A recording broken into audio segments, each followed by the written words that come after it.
Bonjour Ricardo Petrella. Après avoir occupé pendant plus de 15 ans de hautes fonctions à la Commission européenne, tu as fondé il y a 20 ans le Comité international pour un contrat mondial de l'eau. Ce comité, que tu animes avec une énorme énergie, pose comme principe que l'eau est un bien commun, comme tu aimes le dire, et que le droit à l'eau est un droit inaliénable, individuel et collectif.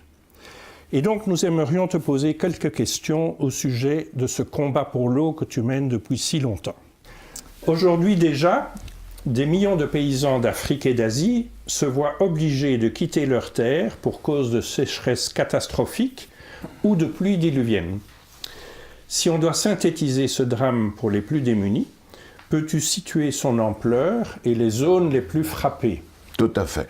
Les principales zones qui souffrent à l'heure actuelle du dérèglement du système hydrique mondial se trouvent effectivement en Amérique latine, en Afrique et en Asie. Mais même chez nous, ça commence par exemple dans la Méditerranée à avoir des phénomènes particulièrement importants de sécheresse suivis d'inondations.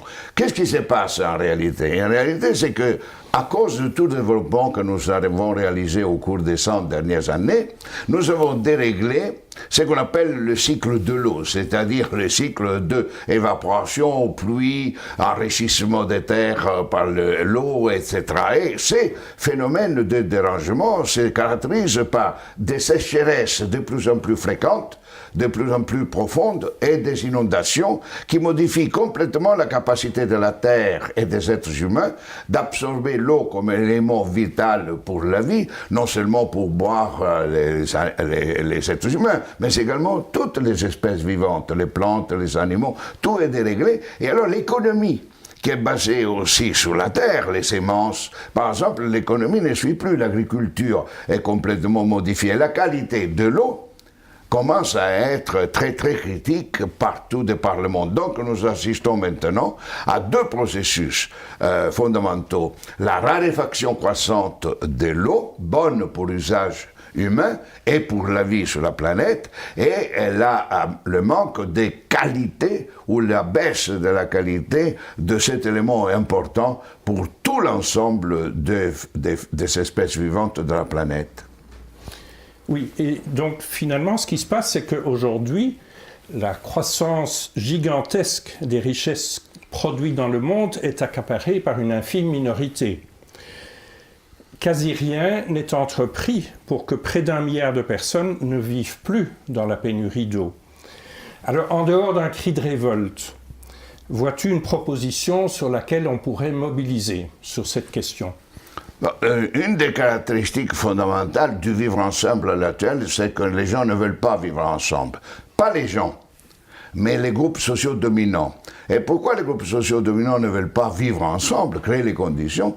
C'est parce qu'ils ont désormais adopté une conception de la vie fondée structurellement sur l'inégalité entre les êtres humains. Ils ont jeté aux orties la Déclaration universelle des droits de l'homme. Ils n'y croient pas. Ils ne croient plus aux droits universels de l'homme. Ils pensent que les gens sont inégaux, naissent inégaux, restent inégaux, et si tu nais inégaux, tu es destiné à mourir inégaux. Et cette idée est fondée dans l'âme presque des groupes sociaux dominants qui ont pensé au contraire que la valeur de toutes choses, y compris les êtres humains, dépend de sa contribution à la création de richesses pour le capital investi. Si quelqu'un ne contribue pas à créer de la richesse pour le capital investi, il ne vaut rien. Pas du tout, rien. Et alors, c'est pour ça qu'on n'est plus des citoyens qui ont des droits, des citoyens qui doivent apprendre à s'éduquer, à vivre ensemble. Non, non, nous sommes tous désormais des terminaux de production et nous devons nous former pour acquérir les savoirs qui permettent aux entreprises et aux groupes dominants de recevoir une rémunération du capital investi adéquat par rapport à leurs critères d'efficience, d'efficacité et d'économicité. Et c'est dans ce contexte donc que les inégalités explosent. Les inégalités explosent non pas parce que on est plus fort, on est plus dominateur. Les inégalités explosent parce qu'on a la théorie de l'inégalité comme base, principe inspirateur des préférences des groupes sociaux dominants. Alors, quoi, comme cri, moi je dirais que indignez-vous, ça ne suffit pas. Hein?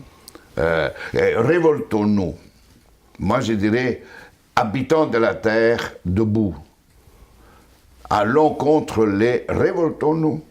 Jetons à la mer les dominants qui prétendent avoir le droit de faire la prédaction de la vie sur la terre. Ils n'ont pas droit.